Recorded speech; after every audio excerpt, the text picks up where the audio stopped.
Hey guys, welcome to another episode of the Tampa Bay Real Producers Podcast. This, of course, is the podcast that is made for real producers, by real producers, and with none other than Tampa Bay's real producers. We're also powered by Top Producers Nation, which is a platform designed to help agents, no matter what market you're in, become a top producer in your desired market. So we have an online community to help you do that with shared resources, as well as weekly coaching, as well as an online course and other aspects to help you build out your business. So you can check that out at topproducersnation.com. Today, we get to hang out with our guest, Callen Jones. How are you, Callen? I'm doing well. Thank you so much. No doubt. It's good to have you here. I've heard Callen's name around town for a while now as a mover and shaker in the Tampa Bay market.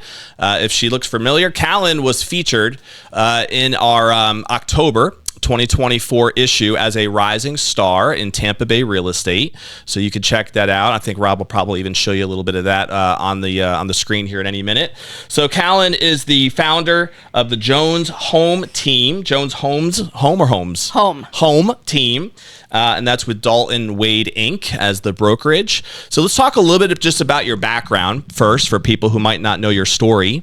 I know I saw in the article, I think you grew up in Pennsylvania. Is that right? Correct. Okay. Yep, Western Pennsylvania. Very cool. So is that like the Pittsburgh area, I take it? It is. Yes, absolutely. Very cool. Was that south of Pitt, or where did you grow up So out there? I was east of Pittsburgh. Okay. So Latrobe, Pennsylvania, which is the home of Steeler Training Camp. Yeah. And Mr. Rogers, right? So and I think Dan Marino was from there, if I remember. Yeah. Lots of connections there. Yeah. You know, it's big interesting. sporting background around there. Absolutely. Absolutely. And so what eventually got you to Florida?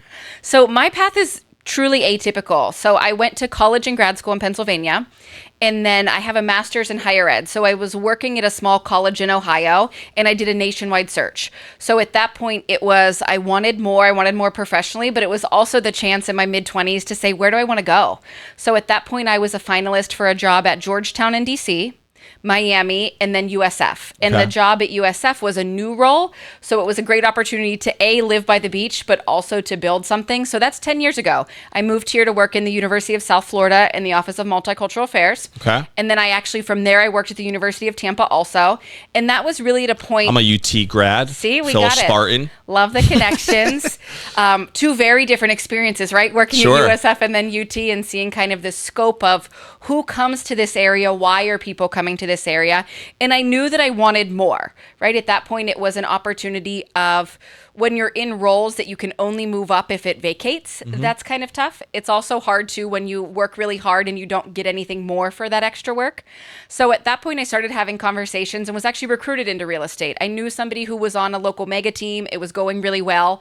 And we looked at kind of what are my skills? How could I be successful? And then the thing for me too, with that education background, the opportunity to learn from somebody who already figured it out, that made sense, right? Absolutely. People all the time say, oh, why would you do that? Because in real estate, essentially the barrier to entry teaches you nothing about being a realtor. Sure. Yep. So you're going to get into it. People are going to want you to facilitate millions of dollars of real estate. Yep. And you know how many feet are in an acre. Like that. Yeah. That's not going to be And the classes helpful. are about like trying to educate you on like the contracts and some of the legalese type side of things. It doesn't really teach you how to grow a business. Exactly. So I looked at it as that was a smart move. It was risky. It was scary to say, hey, I'm leaving this salary job with benefits and a background.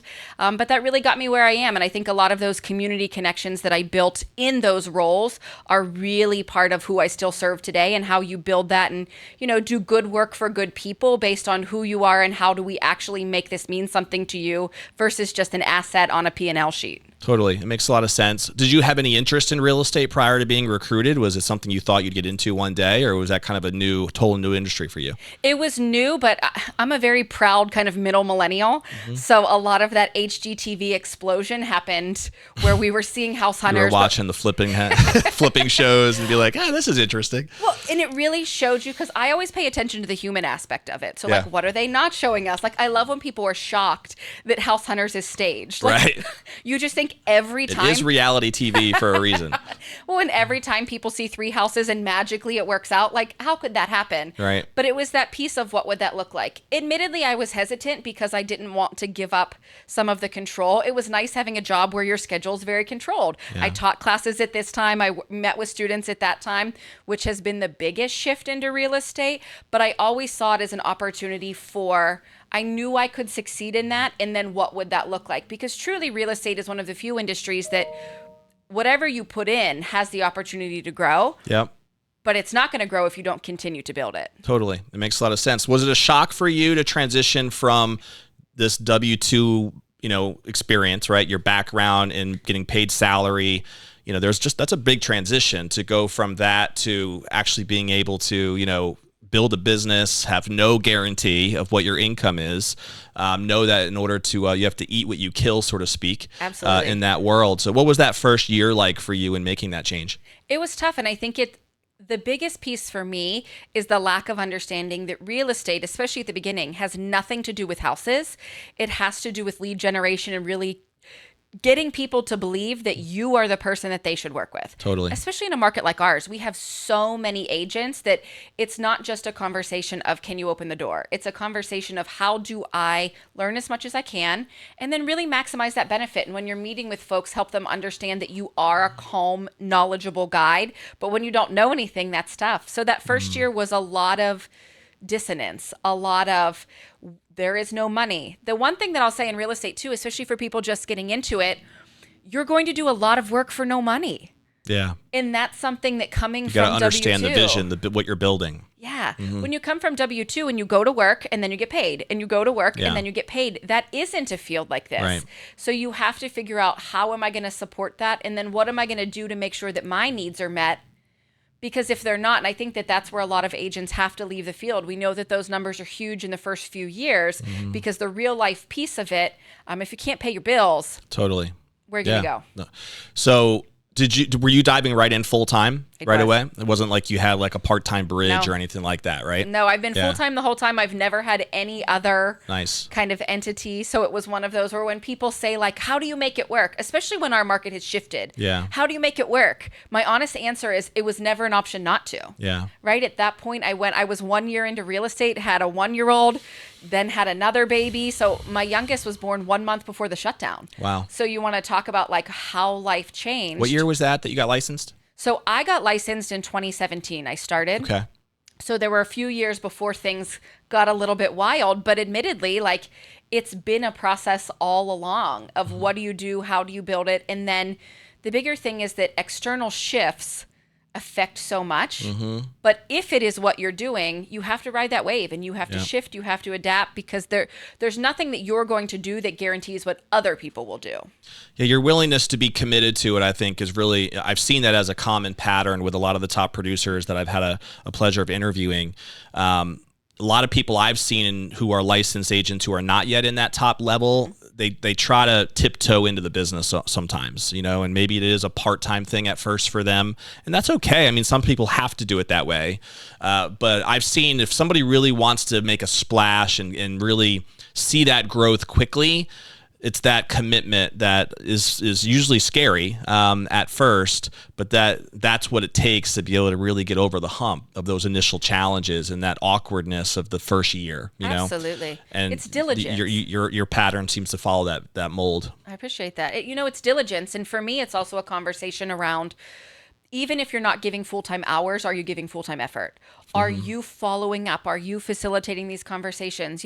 So many times humans, once it doesn't serve them, they fade off. You'll never be successful in real estate if you don't continue to follow up even when people don't answer. Totally. So like, I love showing agents text threads that I have with people. They haven't responded to me in 7 or 8 messages. Right. But you don't make it, I guess you're not going to. And I think about like when you fill out those forms. It's not personal. Unless they're telling you to don't contact me anymore. Correct. Then please don't contact them. Exactly, right. We don't need to do all that. Just assume they haven't read the other ones. Correct.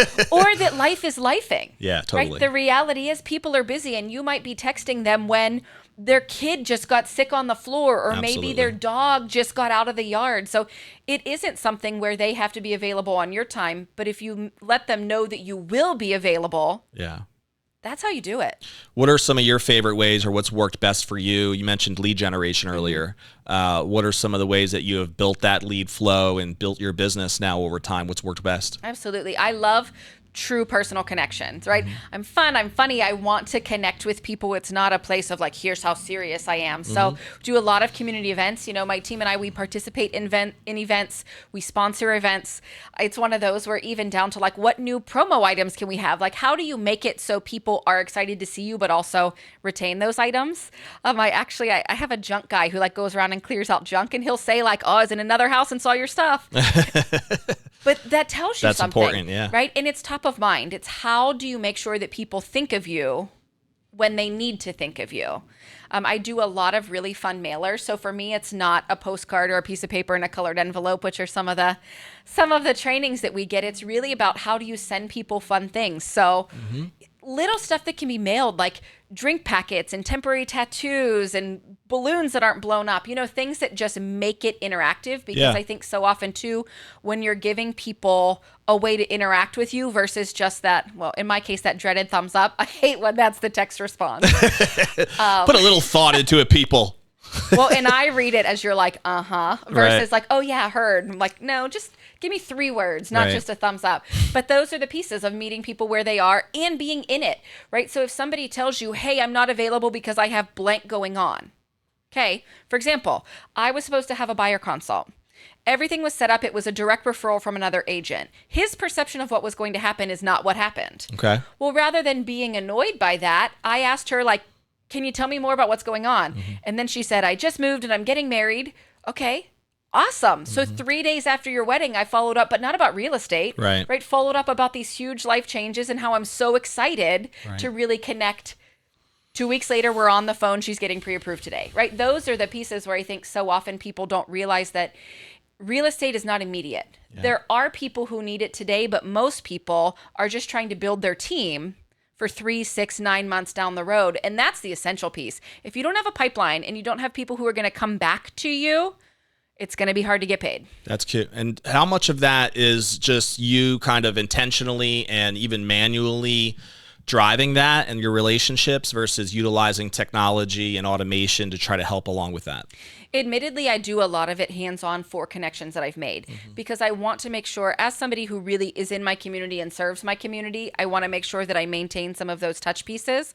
But as you grow, you have to automate some of that. Sure. You have to use the technology to say, how do we, especially in times where, say, you've partnered with a lender and you have 500 names, they're just names, right? But how do you actually utilize these channels to get that ROI even 2 years later? Put them on a drip campaign, do something that is automating it. Because you have to nurture those lists somehow, right? And you want to try to make it as personal as possible.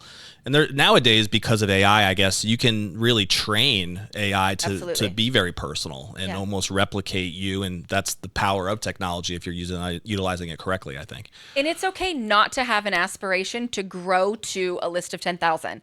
I think that some of the verbiage around have the biggest database and have this and have that, well, none of that matters, right? Otherwise, it's just a list. It's like when you used to have an Excel spreadsheet, then nobody did anything with it.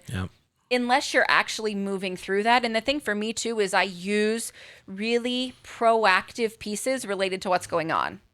We just had a hurricane. There is no better time to follow up with every single person that you know. Totally. Right? There's no better time than coming just to check in.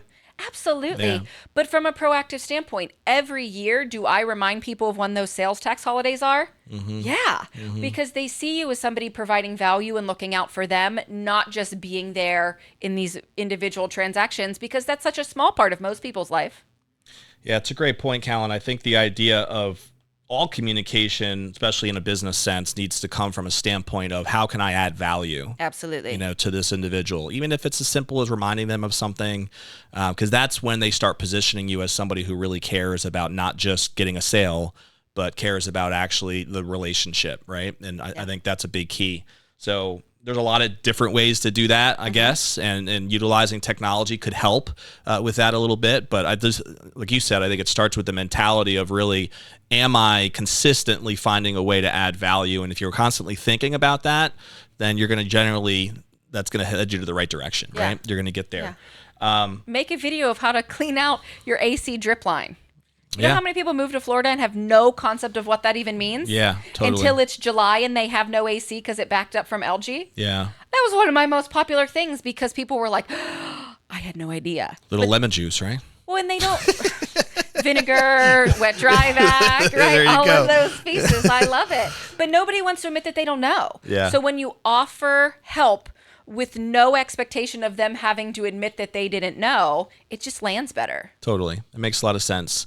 And there's a lot of different ways for people to build their lists and build their businesses. Has yours been pretty organic from the beginning and just watch that grow through your initial network and then from there, or have you done other things that have helped you kind of accelerate that? No, thankfully it has shifted. It started more in the traditional real estate. Are we working leads? Are we cold calling? Are we doing some of those pieces? And I realized that there was actually a joke years ago where somebody that I worked with called me Bestie Realtor because I had the best conversations with people. I knew so much about them. They didn't use me to list their house, right? But they like talking to you. And that was it because I had to move from a relational conversation to that appointment because I think sometimes when they say, oh, I'll give you a call back in a month. Well, I didn't have the knowledge of the industry to understand that they're going to talk. They intended to do that, right? Sure. They meant that. But they talked to so many people in the meantime that somebody else caught them at that point where they didn't want to do it anymore. Yeah. Right? I know somebody who we had to pull the listing just based on some life stuff. Yeah. And he said, like, if one more agent calls me, but it wasn't even from a place like, he actually told one person, like, please don't ever call me again. And the agent said, I will never stop. Those are some of the pieces of, we're not allowed to do that. Yeah. Well, yeah. And the other thing is, why would anybody work with you if that's what you're leading with? Right. So those are some of the pieces of how do you There's a feeling, I guess, out there for some people that they think persistence is going to win the day. And there's some truth to that in some ways, but there's a difference between being persistent and being annoying. Yeah, like you're a creep. It's Right. one of those where it gets to Exactly. the point where once people don't enjoy your energy, why would they then want to work with you in one of the most stressful things they're ever going to do? Totally. It doesn't make any sense. So thankfully, I was able to move from some of that. These are more cold names that you have to nurture into how do you build some of those connections. I love that I have professors that I worked with at USF who reach out and say, hey, I have a new faculty member coming to town. Can you help them? I love that now I've sold multiple houses to my students. That's cool. Right? Some of those initial really important connections that have grown kind of as they've grown and as I have in business. Totally. It makes a lot of sense. And you talked a lot about the power of community and the ability of building that network. I know for you, Callen, it's been always important for you. You're the founding member here of Tampa Bay of the LGBTQ Real Estate Alliance. Absolutely. Which I guess is an alliance that has over 140 chapters, I think you said? We have around 45 chapters right now, but 4,000 members. Okay. So it's national. And it really But is. you founded it locally. Correct. I was for the Tampa founding. Bay? Yeah, I was the founding president. So it was a time where people across the nation were coming together.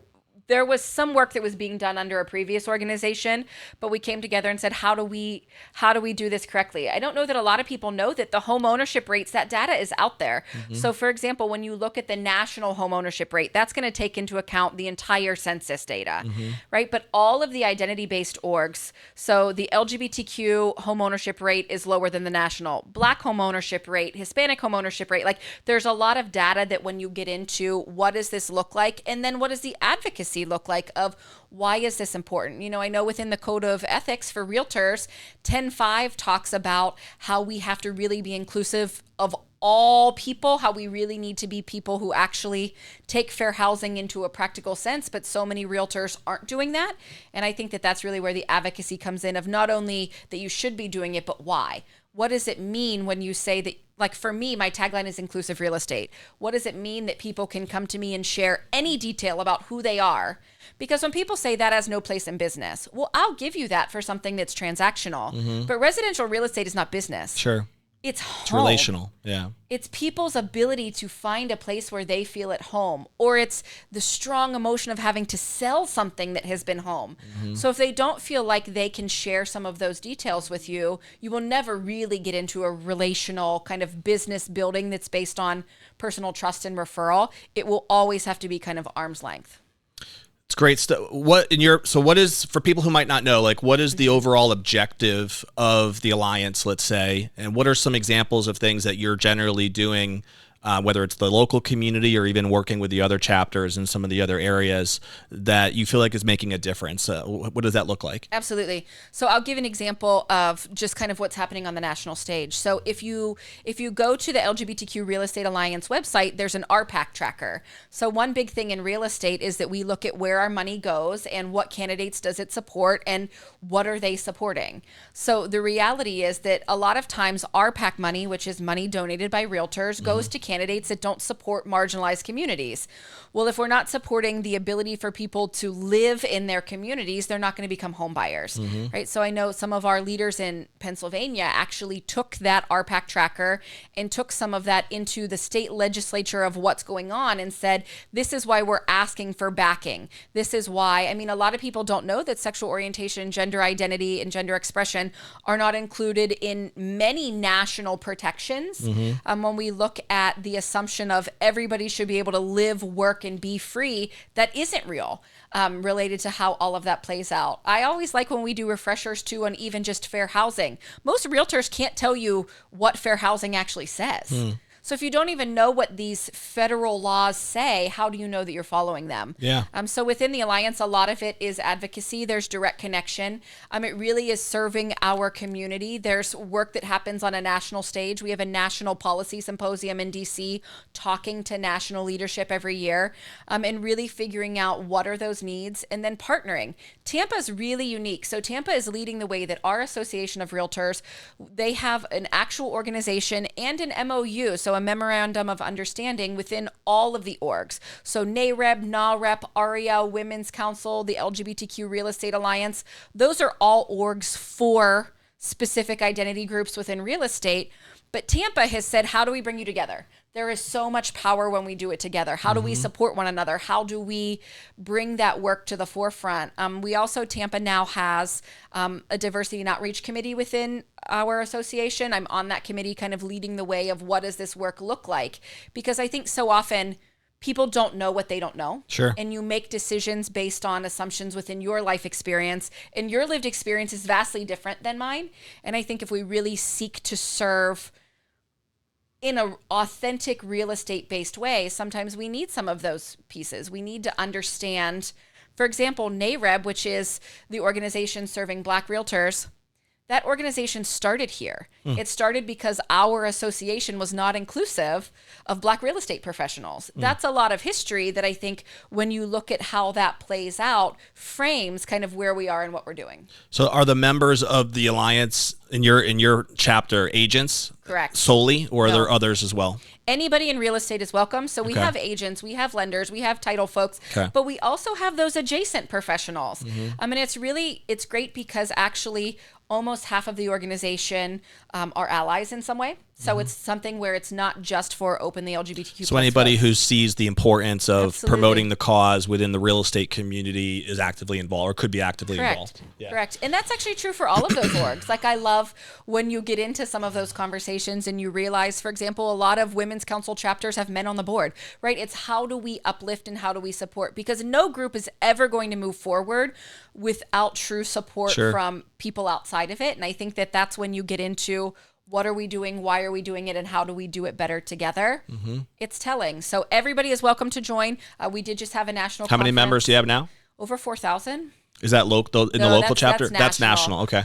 I don't have the local numbers. I could get that. Yeah, no worries. I was haven't just been on curious. chapter leadership for about 2 years because I'm doing some national things. But for example, like I'm the chapter delegate over all of our Texas chapters. I will tell you, it's fascinating being in two states that are similar in a lot of ways to see what does that look like from a Tampa perspective to a Texas perspective as somebody who comes from rural Western Pennsylvania. Sure. When we talk about real estate, I mean, there's a local component and there is no national understanding. When we see these misrepresentations of trends in the media about what's happening, it presents this national dialogue that really is incorrect across the board. You mean the media has false narratives? What a shock. Absolutely not, right? Whoever's got the money is making sure that they say what they want to say. That's for sure. What role have you found, Callen? Does that also play a role in who you attract as far as the business side in terms of your clients? Like, has that been a community, the LGBTQ community that you've been serving a lot the business side of things and being able to provide that level of service, I would imagine that it would be, right? Absolutely. And that is something where people even say, like, isn't that a risk to do that in Florida? It is. I mean, I am positioning myself in Florida to alienate some folks who won't work with me because of that. But the reality is there are so many things that come into play related to who you are in the home buying process. And I remember when I bought my first house and there were things that came up, like, for example, in Florida, you can take title 3 ways. One you get if you're married, and the other 2 is either your tenants or you have full right to survivorship. So if you're buying a house with somebody and something happens to one of them, it depends how you took title. Well, I remember when I bought my first house, I wasn't in real estate. My realtor didn't have this specialized level of knowledge. And the attorney who did the closing refused to allow us to take title in that third way that was a legal option for us. And just said, well, when you get married, you can quit claim it to yourself. That should have never happened, right? I work with a lot of people. I especially work with a lot of trans folks who, when we look at what is needed related to names, processes, if you serve somebody who served our country, right? If you're a military veteran, all of your benefits are going to associate it with one name. Yep. If you now have a different name, we need people who understand the process of what's going to happen and how do we make that happen for you. We need people to understand what are all the legal ways you can take title. How does this paperwork play out? How do we make things work to just where people feel supported and affirmed? So it is something where I have a specialized level of knowledge. So it works for me in terms of who I attract, but I also do a lot of work with referrals. So I have people who will reach out to me both in how do we find an agent who's affirming, but beyond that, what do I need to know? I was grateful that I have a lot of education opportunities now to help people understand what they may not know, because most people seek to serve well. Yeah. And they say, just tell me, but they don't know what questions to be asking. So that's where I'm excited. I'm excited to be leading the way in some of that. Yeah, I would imagine as to hear you talk more about it, like the education component probably is I would imagine one of the biggest keys, right? Because, I think a lot of I'm assuming that you hear negative feedback and animosity from certain groups as well. And so that would be correct. In my opinion, at least in my experience, even personally, like I'm sure we even have differences of opinion on certain things politically or non-politically or whatever, whatever, we all have different opinions on different things, sure. right? But when there's education that is open and people are willing to listen, I've found a lot of those just walls come crashing down. Absolutely. And people see more of the commonality that we really have than in their mind initially they thought. And so have you found or experienced the same thing and how you've been bold and out about your causes? I have, and it's so funny because I realize that often what people say about me is not what they say to me. Sure.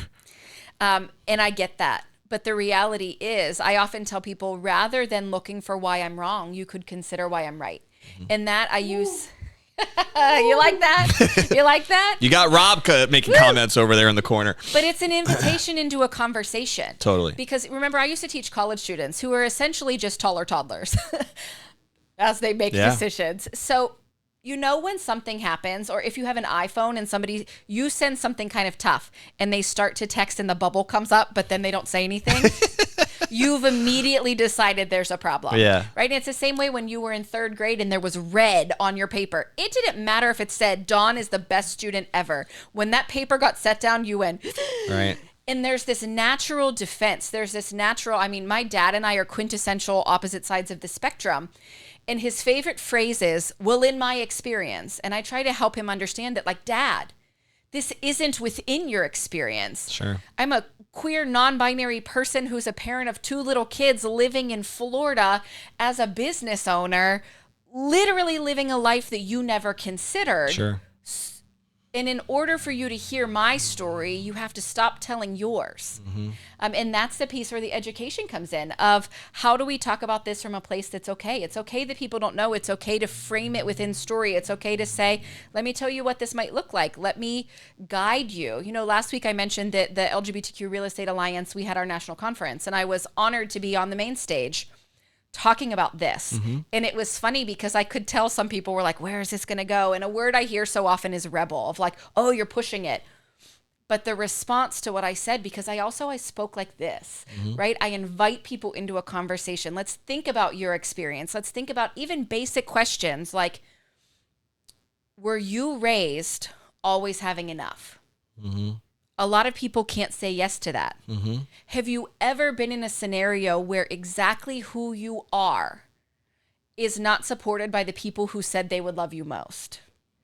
These are some just integral questions that some of us carry through our experience, right? Like, I remember having my mom tell me that who I am is not going to be part of her life. Wow. I will never move past that, right? And I think that that's where, when you open some of the education to say, here's what it looks like from a practical standpoint. Here's what it looks like understanding that who we are in our truest selves. We are never one aspect of our identity. We are intersectional in terms of race, gender, ability, education, geographic status. One thing I know that you have children and so do I, right? The mindset of a caregiver in this world is vastly different than people who have never had to do that. Sure. Right? Like, I think about, I send my babies to school and I can't guarantee that they'll be safe. Yeah. Those are some of the pieces that I think when you open the door to let people just go, yeah. You know, I had somebody come up to me and he admitted he's a white guy in his 60s. And he said, I never understood why any of this should matter to me. And now I do. But he also phrased that with, not only do I, but now I know what I need to do with it. And I think that's the part of, it's okay not to know, but once you know more, you have to do better. Yeah. And that's the part of ignorance versus intentionality. And that's really what I bring into my business, is that intentionality of whoever you are, whatever is true for you, I want you to be able to share that with me, so we can walk this path and I can be that guide that says, I got you. Because the reality is, life is really hard for a lot of people. Yep. And there are constant things that are coming at us. But when we have those moments of feeling supported in authentically who we are, really beautiful things happen. Yeah, I'm a big believer in, like, we tend to learn a lot more when we're open to our blind spots and identifying the things that we've just been closed off to in the past, or at least being curious enough to discover, right? Sure. Of what's the intentionality, what's the purpose, what's the objective behind this or that, or how somebody's choosing to operate in this manner. By being curious, it really opens up a lot of windows, I think. I love that. And learning more about it. Ultimately, so I wish we had more time, because I feel like we can talk. We could talk for a lot more about things.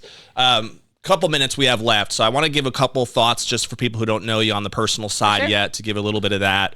We already mentioned you grew up in Pennsylvania. So are you married now? I'm not. Nope. You have 2 kids, is that right? 2 kids. How old are they? 6. They're 4 and 6. Absolutely, okay. So what do you guys love to wild. do for fun? What keeps you busy when you're jamming outside of real estate? I love it. And I love experiences, which is part of why I wanted to move to Tampa, because the experiences that we have here, you know, I tell people that we live where other people vacation. It's a blast to be able to have that year round, right? We don't have seasonal pressure. So I think about people who live in climates where right now it's fall and then it's going to be cold and snowy. Sure. Yeah, it's fun, like when the snow first lands and then you're like, okay, this is cold and I'm inside. So I'm somebody who I grew up in Connecticut, so I have plenty of experiences when the snow first lands. But does it, which as a kid different? is wonderful. But Absolutely. yeah, I got sick of it pretty quick. For sure. And life feels different. So, you know, I'm the person that, like, where do we want to go? What do we want to do? Thankfully, we have so many tourist type things, but it also is just one of those, like, giving my kids experiences. And I think about what I didn't have as a child. My mom had very strict boxes. So it would never be an instance of, like, it's okay if bedtime is delayed 30 minutes because we go to the pool after school. But, like, to see the way that my kids light up in those moments, I mean, that's everything. Yeah, it's awesome. A couple rapid fire questions. Do you have a favorite book or author or seminar that has made a big impact on you personally or professionally? Yeah, I don't. I was trying to really think of this great answer right now. And I think for me, because it's so transitional for different phases of my life, I can tell you what it was here, what it was there. I really am at this catalyst of growth and wanting to go in this onward direction. So I actually have found myself recently struggling to get through a book. I'll get through a couple chapters and like it, but then I'm drawn to another chapter. You're an audio person, or do you like to read? No, I like to read. So I majored in English and Spanish. I love reading, I love writing, and I like kind of that physical nature of it. But I do think based on my job, I'm going to put more audio happening when I'm in the car, because it really is just some unavailable time, but can maximize some of those other pieces. Yeah, years ago, I remember listening to some Brian Tracy audios, and he was always talking about how turning your car into your driving university is a big key for people that grow and develop themselves. So I definitely agree with that mindset for sure. Do you have a favorite TV show or movie? I love some really bad like reality TV because I love the human experience, right? I love getting into it. And I am somebody that I have found that I'm drawn to things like I used to really be into Station 19, which was a Grey's Anatomy spinoff. But it was because like where I was in life and some of the stories that they were telling resonated, like it was one of those where unfortunately with my second, there was a birth scenario where some things were scary but I didn't process that, right? Like I was the partner at the time that wasn't processing that. And then they did an episode where I was just hysterical. So I love both that kind of get into it and escape, but I also love the side of like, there is some human condition even in something that is so scripted. Yeah, and so we probably need more time to really dive into this the way that I would want, but I still find it fascinating to hear like at what age you became bold about your transition and helping other people that maybe want to do something similar, right? Or just not really sure how, or not sure what the reaction will be like. And I'm sure you can probably go on about that for a while, but maybe if you can just take a couple minutes and share a little bit about that experience and what that was like for you, whether it was through your family or even in a business sense, because I don't even know what phase in your life you were in at that point, if you were even into business yet or not. But I'd love to hear a little bit about it. What transition are we specifically talking about?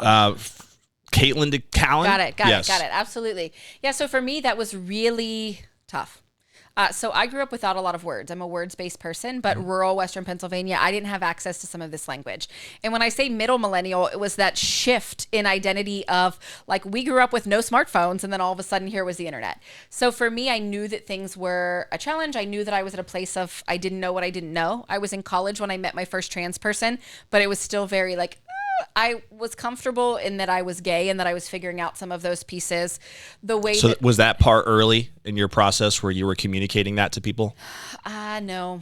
There's a lot of shame there. There's a lot of internalized. I was raised in a very strict Italian Catholic household with a lot of rules about who you had to be. And I remember now, like I think about things that I wrote in college about when I was a kid and kind of that like that innocence that I lost very early because I grew up with a lot of neighborhood boys who made it very clear that I wasn't one of them. But within me, I was like, I don't get it. Like what is happening here? So there was a big transition piece between college, grad school of who am I and how do I show up? That's when my hair got incrementally shorter, some of those pieces. And I actually wrote a piece in college called Waiting to Be Me, where I was very clear on who I was, but I was also clear on, because I was someone that still needed my mom's financial support, I had to wait. I had to wait until I was independent. So college, grad school put me in a direction. My first semester of grad school, I took a cultural pluralism class, which changed my life because I realized how much I didn't know. Growing up in a really homogeneous area, I had no understanding of systemic oppression and privilege, and that changed my life. Then my first job after grad school was the moment that I stepped into it. Okay. But it wasn't until I got Was that in DC, Washington? No, that was in Ohio. Okay. And I was allowed to, but it was a teeny tiny town that very much functioned like 1950s America. I mean, we had a KKK chapter that met in public in 2012. That's wild. So these were the pieces of like, what did that look like? That was the first time I dated a woman of color, and I saw like a truck pulled up and stopped and chased us, right? Some of those pieces that happen in real life. Wow.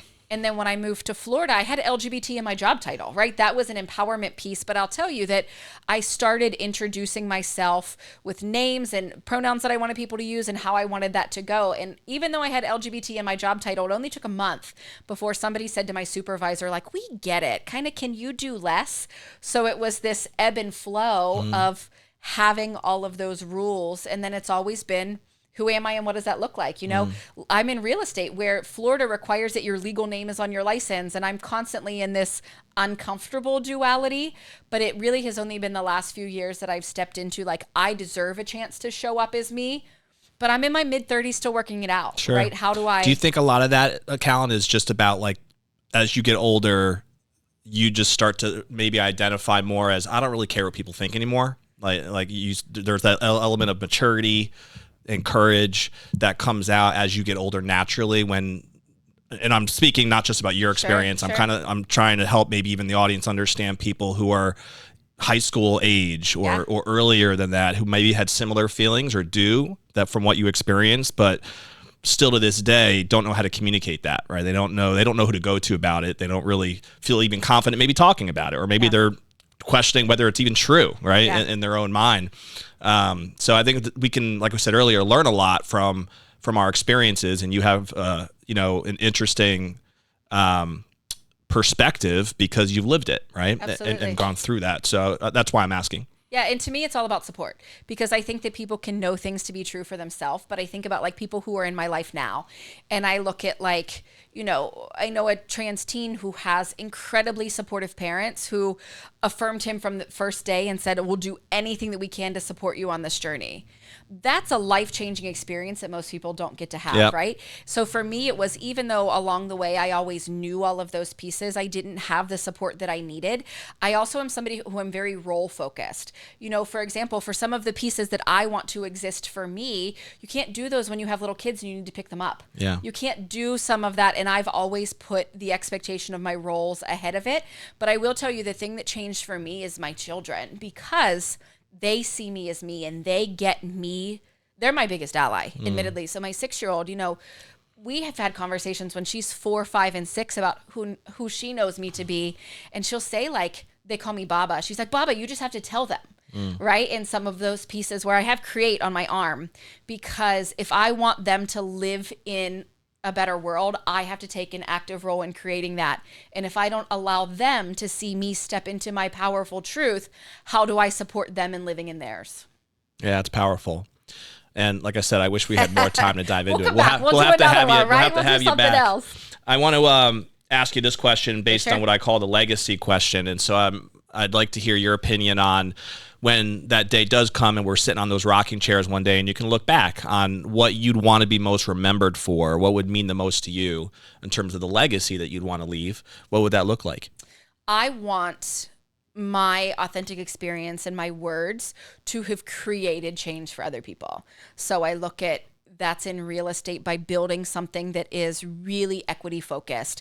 I'm starting some more consulting, some more education. It's bringing people into these conversations. And the reality is, when people come up to you afterwards and they tell you how you changed their life, that is what gives me meaning. And I really do believe that I am here for some of that impact to others. So the legacy overall is going to be less quantitative. It's going to be less numbers. It's going to be less, I sold this many houses or did this many transactions. And it's going to be more about the shift in how things grow. Like, I will admit, when I worked at the University of Tampa, gender was not part of their non-discrimination policy. And I had a 90-day probation period. So guess what conversation I brought up on day 91? And then it was added, right? And those are some of the pieces where the legacy for me is, how is life going to be easier for those who come after me? Yeah, that's powerful. And I think anybody who has a community that they firmly believe in, right, and that they believe should be treated differently or just communicated to in a different way, when that day does come and you can look back, if you feel like you were able to make an impact specifically that's long lasting in that community specifically, then I think that's a life well lived, Absolutely. At the end of the day. It was great to have you here. Yes, thank you. We'll have to have you back, like I said, to talk more. Congratulations on your business successes and your personal successes, and nothing but the best to you moving forward. For people who might want to pick your brain, Callen, to just get to know you more or ask you business questions or learn a little bit more about the alliance we talked about, what's the best way for someone to contact you? I'm super chill and flexible, so I tell people, admittedly, whatever works for you. So my cell phone, truly, you can just text me. 813-530-5687. Email is easy. My email's pretty easy. It's just the letter C Jones at the Jones Home Team. Website, I'm somebody that if you Google me, you're going to find me. And there's a lot of different pieces out there. So truly, I'm here to connect in whatever way works for you. If you are somebody in the community who's seeing this, I do have a website called Your Next LGBTQ Home. So those are resources too of trying to connect people within it. So whatever works for you, I would love to chat. Very cool. Thank you for being here. Of course, Callen, we'll put a bow on the episode the way we always do, which is to challenge the audience. So whether you're watching the live stream on YouTube, Facebook, or you're listening on any of the podcast platforms, the first thing we always challenge you to do is click the subscribe button, so that way you're notified every time a new episode drops, which we do have another interview every Friday and drop new episodes every week. So we encourage you to do that if you're not already following us.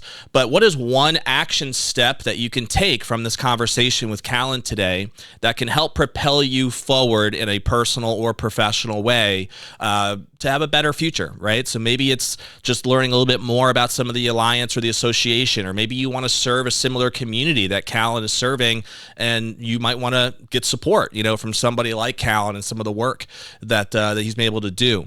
Possibly, maybe it's some of the lead stuff that we talked about. Callen has done a great job in building her network and his network from a generational, like, organic method, but also some other strategies mixed in. So we talked a lot about those different strategies today, and I would encourage you to pick maybe one idea, right? What's one thing that you can take that's going to propel you forward, which of course is the goal of listening to this podcast in the first place. So we, of course, will see you on the next episode of the Tampa Bay Real Producers Podcast. We'll see you there.